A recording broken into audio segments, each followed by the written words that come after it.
The challenge of the Yukon. On, King! On, you husky! The Wonder Dog King, swiftest and strongest of Eskimo lead dogs, blazes the trail through storm and snow for Sergeant Preston as he meets the challenge of the Yukon. Sergeant Preston was typical of the small band of Northwest Mounted Police who preserved law and order in the new Northwest country, where the greed for wealth and power led to frequent violence and bloodshed. But in spite of the odds against them, Sergeant Preston and his Wonder Dog King met that challenge, and justice ruled triumphant.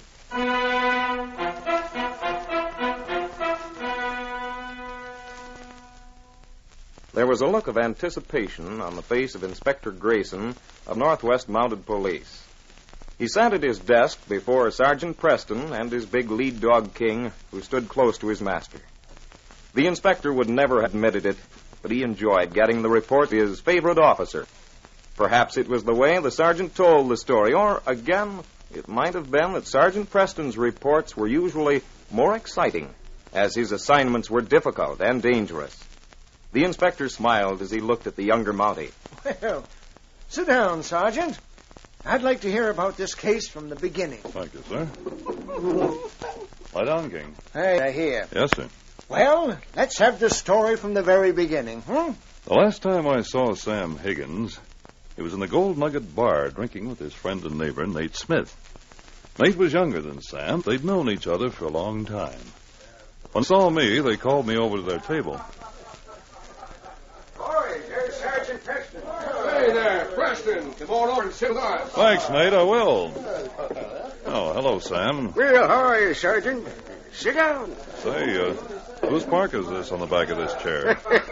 That's Nate's. Imagine anybody his age getting a red parka. It ain't any funnier than the red tunics the Mounties wear in summer. Besides, I do a lot of hunting. And nobody's going to take me for a bear or a moose if I'm wearing red. People can sure see a mile away in that thing. Looks like a... Sam is treating tonight. Why, no thanks, I'm on duty. How's your mind doing, Sam? Getting better all the time. Good. He's got a gold vein running through there that's the richest one I ever saw. Sam's going to be a millionaire. I sure hope so. Glad to hear it, Sam. You must be working hard. I haven't seen you in town for a long time. Every month. Nate here helps me pack it in along with his. Yeah, what I bring in ain't worth carrying. My claim ain't like Sam's. I get just about enough out of it to live on. Oh. Well, hello, Nate. Oh, hi, Dave. You know Sam and Sergeant Preston, don't you? I know Sam, but I ain't met the sergeant. Sergeant, this is Dave Banks. Sergeant Preston. How do you do? Yeah, how are you? That's a friend of mine, Slim Jenks. Hello, Slim. Pull up some chairs, boys, and sit. Fine, suits me. Sit down. I'd never seen Dave and Slim before. Dave was big and blustery, and I didn't like him. And Slim was small and shifty-eyed. I didn't stay much longer. As I said before, that was the last time I saw Sam. Saw him alive, that is. It was 2 weeks later when Nate and a French-Canadian trapper by the name of Paul Rene came bursting into police barracks looking for me. Sergeant Preston! Sergeant Preston! Quiet, King. Well, Nate, what's wrong? It's Sam. Paul and I got back from a hunting trip and found him dead. Dead?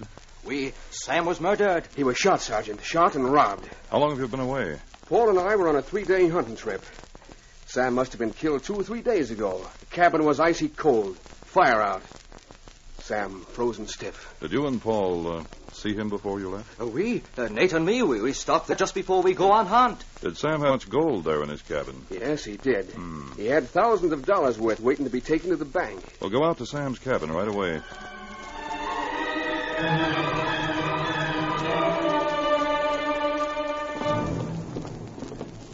Here he is, Sergeant. We put him on the cot.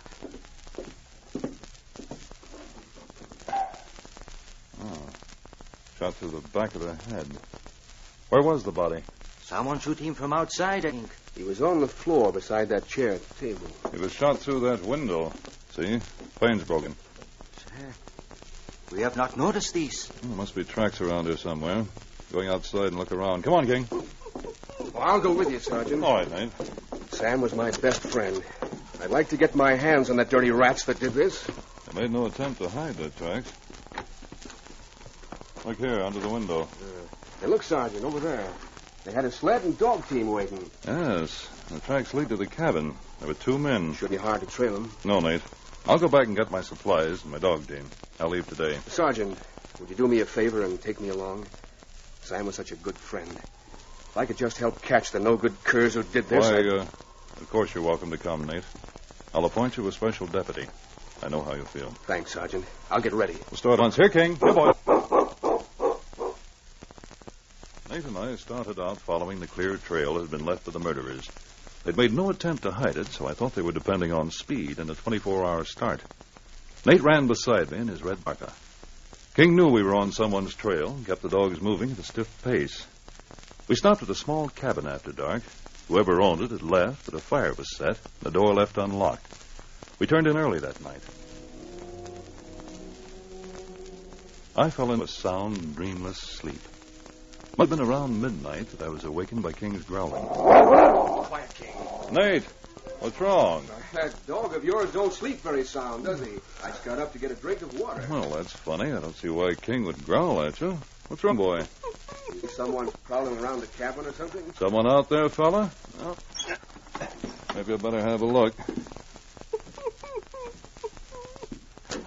Someone out here? Guess not. Maybe he just had a bad dream. Maybe, but that growl didn't talk. Looks as if he just about can. Well, he's quiet now. I guess there's nothing to worry about. Good night, Nate. The men we were trailing left a clear track that was almost like writing in the snow.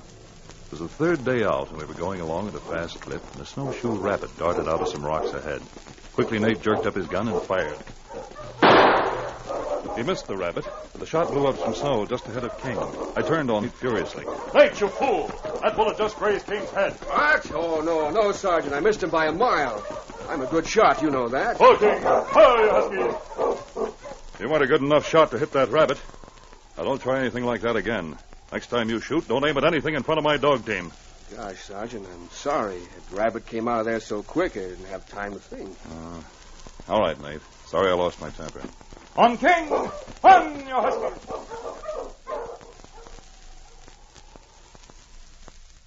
I figured we must be about a day behind the men we were after. We camped in the open that night, since the mountains were ahead. The firewood was low, and I went out with King to replenish it. We went back to a group of trees not far from the campfire while Nate got the sleeping bags ready. As I chopped at a dead log, King saw some kind of animal nearby and chased off after it. Suddenly, the head of my axe broke off. I couldn't fix it, so I started back to the camp for another. The snow was thick, and my footsteps were muffled. As I neared the fire, I saw King coming toward the camp from the other side, his eyes reflecting the fire. Then I saw Nate. He was standing beside a tree, and his rifle was aimed at King.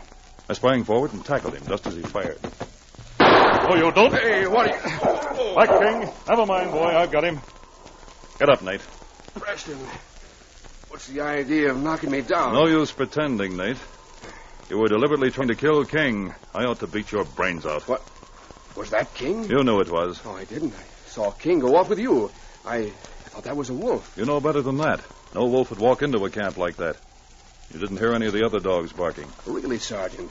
I just looked up and saw him all of a sudden. I just didn't take time to think. That's the second time you tried to shoot him. I didn't, Sergeant. It was an accident. That's what you'd have said if you'd killed him. Now get into that bedroll fast. Watch him, King. Keep that dog away, Preston. That dog is going to watch you all night. If you try to get up without calling me, I won't answer for the consequences. Watch him, boy. Keep him there.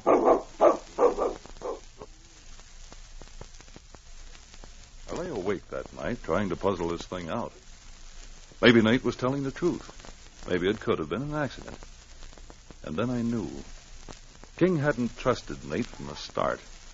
That's why he stayed close to me when Nate was around.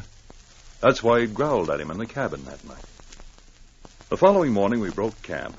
It was just before we started on the trail again that I decided to try something.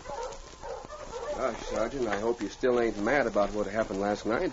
It was... Take off that red parka and put mine on. What? What for? Do it.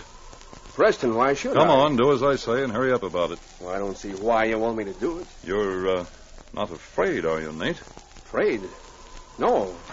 No, here. I'll take it off. Here it is. Take this one. Pull the hood up over your head. Oh, just about the same size, Nate. People will take me for you in this Red Parka. I don't know what you're talking about. Well, if you don't, you won't mind the exchange. All right, Nate, let's go. We started out on the trail. Nate went ahead boldly at first. Then as we neared the edge of the forest, he began to get nervous. In spite of the cold, he perspired, and his eyes took on a hunted look. Sergeant, we better stop here and eat, don't you think? Eat? You can't be hungry yet, Nate. It's early. No, we'll keep on going. On King! On, you huskies! Wait a minute, Sergeant. No, Nate, get going. No, I can't. Oh, hunting! Hi, you huskies! Well, Nate, you ready to tell me everything? If you don't, we'll start walking. No, please. There's somebody waiting on the trail ahead. Is that it? No, it's not. Well, then, you shouldn't be afraid. Come on, get going. No, I can't. Tell me, then. All right, I'll tell. They're waiting up there behind them rocks in the mountain. Planning to shoot the one who wasn't wearing a red parka. Is that it? Yes. So you were in on the whole thing. You planned Sam's murder. No, I was away on a hunting trip. That's a good alibi, Nate. I didn't say you shot Sam, but you knew he was going to be killed. But why would I come and get you? To lead me into an ambush. They could miss knowing who we were with you in that red parka. You and your pals knew that no other Mountie would be sent on the case while I was on it. Would give you plenty of time to get out of the country if I were killed. No, it ain't true. I'm going to leave my dog team here with you. But I'm handcuffing you to a tree. Then King and I will sail around and sit behind this rock. All right, King, let's go. Come on. I left Nate there, and King and I made a big circle and climbed above the place that Nate had pointed out. I was still wearing the red parka. As we approached the rocks near the trail, I saw two men waiting there. I came in swiftly. Are you looking for someone? What? Nate? Stand right where you are. Don't move. Why, it ain't Nate. No. It's only Nate's parka. Why, it's Preston. Don't touch those guns. You're under arrest. Let's get him slapped right. Take him out. Get away, you cur. Stop there. All right, King. Back, fella. I told you not to reach for that gun, Dave. Good work, King. Now, both of you, get going. And that's the report, sir. As you know, I brought all three of them back. Well, that was fine work, Sergeant. I can't understand why Nate didn't kill you himself. Well, sir, he couldn't get near me with King around. Besides, Nate's too cowardly to fight. Dave was the killer. I learned from what they said on the way back that Nate had planned to come back to town with some story about my falling through the ice. Well, no one would have suspected Nate. He had a sound alibi. Everyone thought he was Sam's best friend. His big mistake, sir, was in trying to kill mine. Wasn't it, King?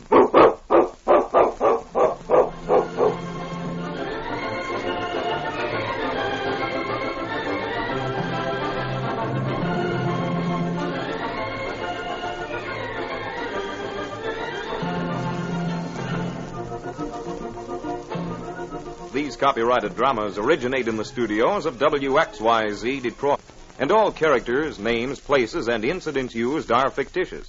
They are sent to you each week at this same time. Larry McCann speaking. This is the Michigan Radio Network.